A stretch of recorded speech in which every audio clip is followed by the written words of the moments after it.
Jelema mah hade ku basa, goreng ku basa. Da basa mah teu meuli ya. Lamun pulsa jeung kuota karek kudu meuli. Da boga pangkat mah kur pupulasan, moal lila moal. Diri ukur sasampiran. Awak ukur bobogaan. Umur ukur gagaduhan. Harta komo deui eta mah titipan. Bisa jadi amal atau jadi dosa. Kadang nyalametkeun, kadang mah nyilakakeun harta teh. Awas kade ulah sombong gara-gara harta. Diajar tidak musibah anu di mana-mana. Loba jelema beunghar mentereng. Duitna loba, mobilna alus, imahna megah. Ari ku sombong mah moal aya anu nyesa. Ancur miskin.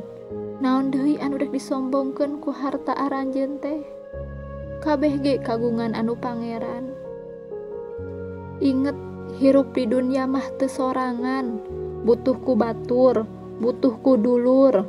Kade jeung babaturan teh kudu akur. Da urang teh engke teh bakal dikubur.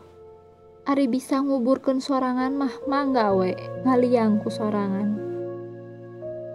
Saleutik naon wae kahadean anu ku urang dilakukeun, moal aya anu sia-sia. Kahadean mah bakal dibales ku kahadean deui. Sabalikna, kagorengan ge bakal balik deui kagorengan ka manehna.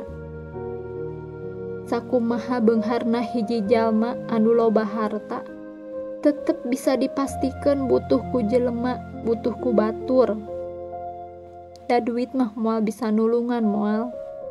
Jadi ulah sombong, cing sopan ka saluhureun, hargaan ka sahandapeun. Kudu akur jeung dulur, kudu hade jeung tatangga. Cing sauyunan, silih asah, silih asih, silih asuh ka sasama hirup.